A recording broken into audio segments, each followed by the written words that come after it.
My name is Matthew Champion, and my paper is A Sea of Lost Words, the Medieval Graffiti Inscriptions of England's Parish Churches. Today, graffiti is viewed in a somewhat paradoxical manner, and to an extent, always has been. On the one hand, modern graffiti, leaving aside the more generally acceptable and financially lucrative street art, is generally regarded as something that is destructive, an antisocial act of vandalism. However, ancient graffiti is seen as an important historical record. Exactly where the boundary between the two lies has never been established, and certainly isn't a minefield I intend to discuss today. Instead, I will be looking at the study of historic graffiti from an archival perspective, focusing particularly upon text inscriptions found in the English parish churches. The study of historic graffiti has a long pedigree and is really nothing new. Although there was a surge in recording in the mid-20th century, it's been ongoing for many centuries. And the earliest record I've personally come across date back to, well, 14th century. In 1335, Wilhelm von Boldensell, a German pilgrim, traveled to Egypt, and he noticed on one of the pyramids a Latin inscription, which he recorded for posterity. The inscription itself was made somewhere in the 2nd century AD and was a memorial written by a young woman to her departed brother. I saw the pyramids without you, my dearest brother, and here I sadly shed tears for you, which is all I could do. And I inscribe this lament in memory of our grief. May thus be clearly visible on the high pyramid the name of Decimus Gentianus.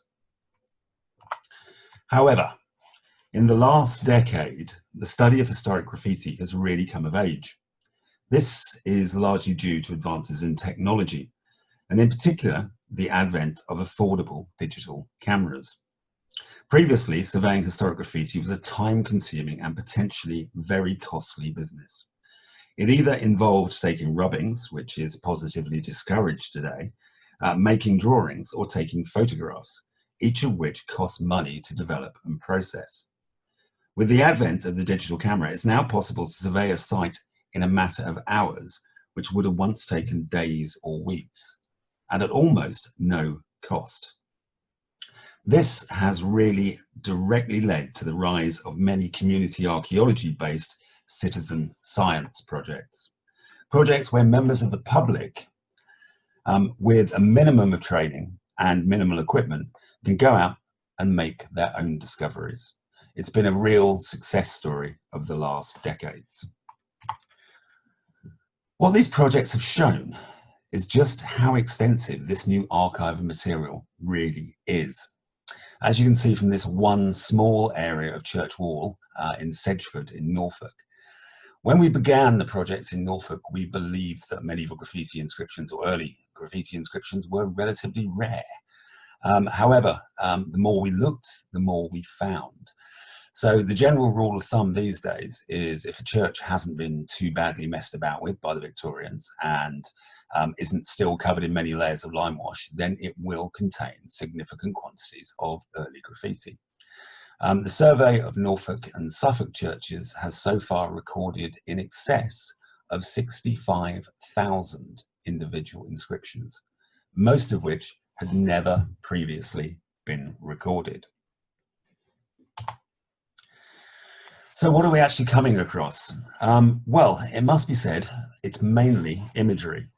Everything from faces, heraldry, ships, architectural inscriptions, ritual protection marks, just about everything you can possibly imagine finding anywhere else in the medieval world. Images of people are particularly popular. The joke amongst the graffiti hunters is if you stare at the walls for long enough, you'll soon find them staring back. Sadly, from an archival point of view in some respects, we aren't finding a great deal of text. Text accounts probably for between 5 or 10% of all the inscriptions we come across, and pre-Reformation text is even rarer. There are exceptions. Certain notable sites like Lidgate and Coolidge in Suffolk or Halton in Cambridgeshire do contain large quantities of text, clearly written by those very used to the writing arts. However, they are the exception rather than the rule. When it comes to these text inscriptions, a lot of them clearly fall into a category that we would describe as informal memorials or commemorations. These act in many cases as informal memorials for those who are too poor to be commemorated elsewhere. And most of them, of course, are associated with their death. This is one of 3 inscriptions from Bumstead Church in Hertfordshire. And as you can see, it's deeply inscribed into the pier and is clearly visible to anyone who walks into the church. This one sits really bordering between sort of the formal and the informal. And it reads, "In this middle space, at this seat's end, there lieth buried our neighbour friend, old John Grigg of Cheverell's End, anno 1598, April 15th. Excuse me. These semi-formal memorials act as a kind of halfway house. Although they are sort of created informally, they're clearly part of at least a locally accepted practice. Other of these informal memorials are far more discreet, such as this example from Lidgate Church in Suffolk. This is almost invisible to the naked eye and can only be recorded in specific raking light conditions, such as the example I'm showing you here. It can just be made out, each of these individual letters is less than 10 millimeters high, and it reads, "John Wiseman departed this life, June 15, 1811. Now, who John Wiseman was, we really don't know. We can't find him anywhere else in the archival record. There's certainly no memorial to him in the churchyard. As far as we're aware, this may be John Wiseman's only testament to existence. Now, not all of these memorials relate to death. There are odd exceptions. But they are occasionally appropriated to mark other subjects, such as this example from Skirlaw Church in Yorkshire. It simply reads RR, born 1648. Nearby, there are a number of other deeply inscribed inscriptions which all relate to members of the Ramo or Rand family, including one some decades later relating to a Ralph Ramo. So it may in fact be in this case that his birth and his death were both actually recorded and inscribed in the same church. Now, commemoration takes on many forms. Aside from the great events of births and deaths, many of the commemorative inscriptions are far more mundane in nature. At Alfred Church in Essex, there are a whole series of inscriptions all around the chancel, and as you can see, quite deeply inscribed. All of them appear to have been made by the parson or parish priest, one Nicholas Le Grice. And Nicholas, as well as feeling absolutely fine about leaving graffiti all over his own church, was very keen that his good works and his building works should be recorded in some way. So all of these building works he inscribed into the church. This chancel was repaired with new timber work by me, Nicholas Le Grice, parson, anno 1578. Moving back to Lidgate Church in Suffolk, a tiny inscription at the western end of the church commemorates a military muster that took place in the years immediately before the Spanish Armada. It reads TS, 18th of January 1583, Anno Elizabeth Viniente Sext, muster at this town. Now, a military muster taking place in Lidgate would be notable simply because it is such a tiny village these days. But back in the late 16th century, it was obviously considered to have some military importance that's since been long overlooked. The TS in question relates to Thomas Smythe, who was muster master for this area of Suffolk and parts of North Essex. We know it was Thomas Smythe as he very, very helpfully left his full name inscribed on the pier slightly below. In terms of the muster itself, this tiny inscription on the wall of the church is the only known record of this event having taken place. Moving north into Norfolk and Lidgate Church, the bell ringers, who are generally notorious for leaving graffiti, commemorated the marriage and the marriages of all the couples they rang for, a tradition they appear to have continued for over 2 centuries. Now, this image before you is a tiny section of one of the window reveals. The entire chamber, the entire ringing chamber, is absolutely covered in inscriptions from floor to well above head height. There are a number of inscriptions which are actually so high up they must have actually used a ladder to reach those areas. They record not only the marriages, they also record the name of the bell ringers, they record what's going on in the village, they record the name of parsons, they record the name of individuals. You have an entire social history of the parish all on the walls of this one tiny chamber. Now, the walls also act as a repository for more tragic parish histories, too horrific or traumatic to be trusted to the relative impermanence of paper or parchment alone. Records of events that to those living through them must have appeared almost apocalyptic in nature. With the world they knew crumbling around them, they felt the need to record these events for posterity and turned to the walls of their own parish church. The most chilling of these inscriptions are those which we refer to today as plague graffiti. The most famous example is that shown here from Ashwell Church in Hertfordshire, and it's inscribed into the lower sections of the tower chamber. It's transcribed as, "There was a plague, 1,000, 3 times 100, 5 times 10. A pitiable, fierce, violent. Plague departed. A wretched populace survives to witness, and in the end, a mighty wind, Maris, thunders in the year of the world, in this year in the world, 1361. So this particular inscription isn't just recording the plague, but it's also recording a great storm that took place over a decade later, causing damage to Ashwell Church Tower itself and actually bringing down the steeples of neighbouring churches. The Ashwell example isn't alone.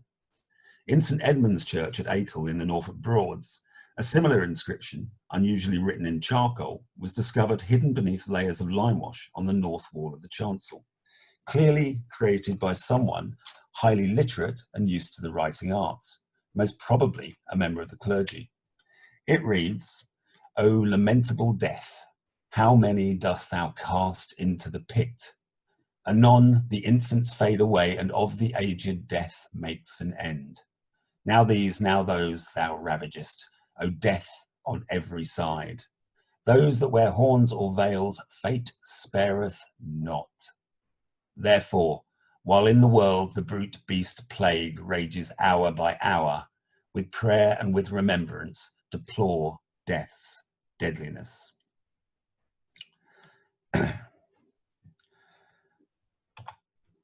Perhaps the inscription that brings home the true personal horror of living through a pandemic is that from Steeple Bumstead Church in Essex.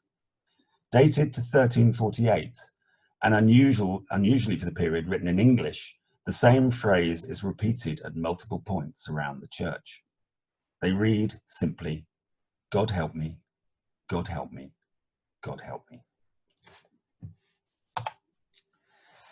Now, moving away from plague graffiti and looking at the text inscriptions in a more archival reference, being able to cross-reference a lot of these text graffiti inscriptions with other documentary evidence is actually a relative rarity, although when it is possible, it can be enlightening. This inscription is from Troston Church in Suffolk, and as you can see, it reads Johed or Johannes or John Abthorpe.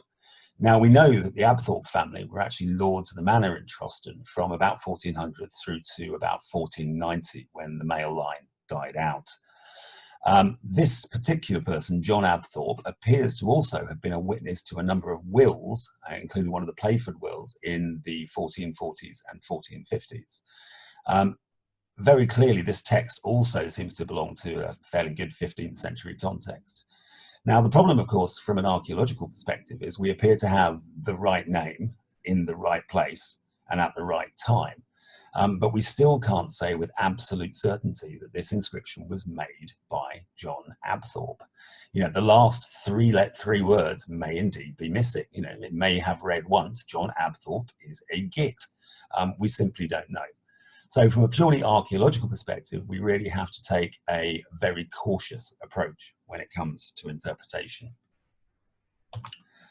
However, with regards to graffiti text inscriptions in general, it must also be acknowledged that many of them simply can't be read. Perhaps the most frustrating element of all the research we undertake.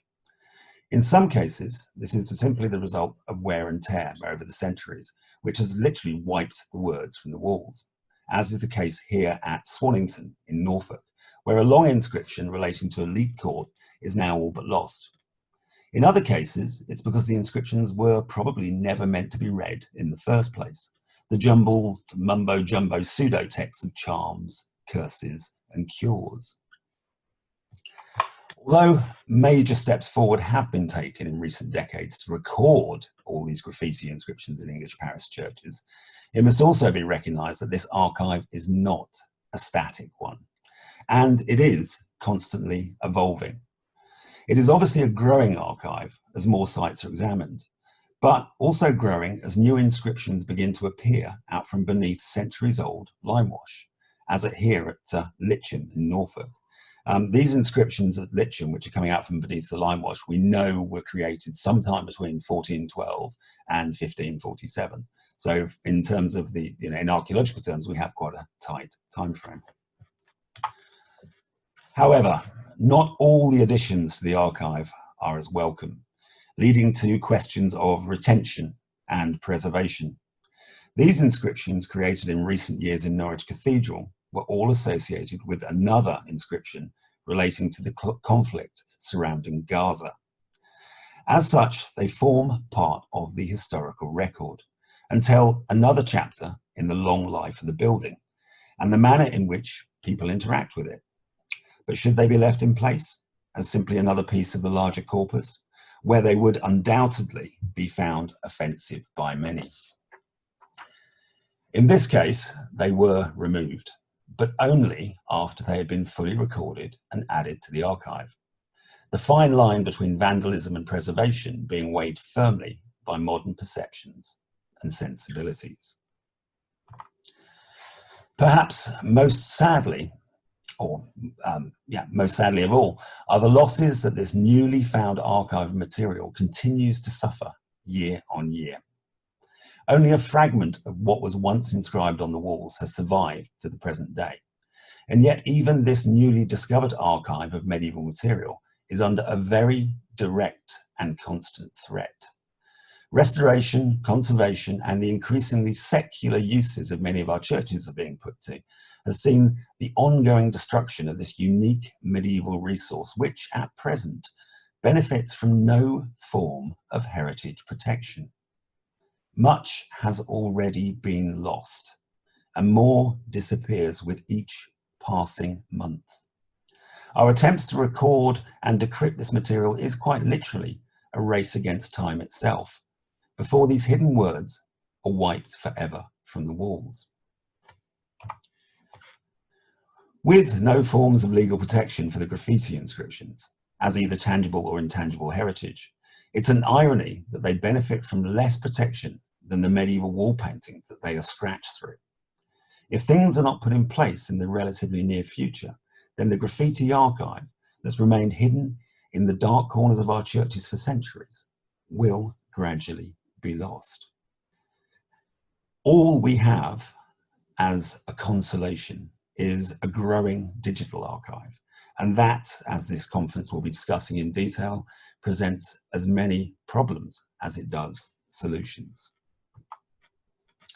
Thank you for listening, and if you'd like to know any more about medieval graffiti or the medieval graffiti projects, please visit the website at medieval-graffiti.co.uk, or you can find us on Twitter at medievalg. Many thanks.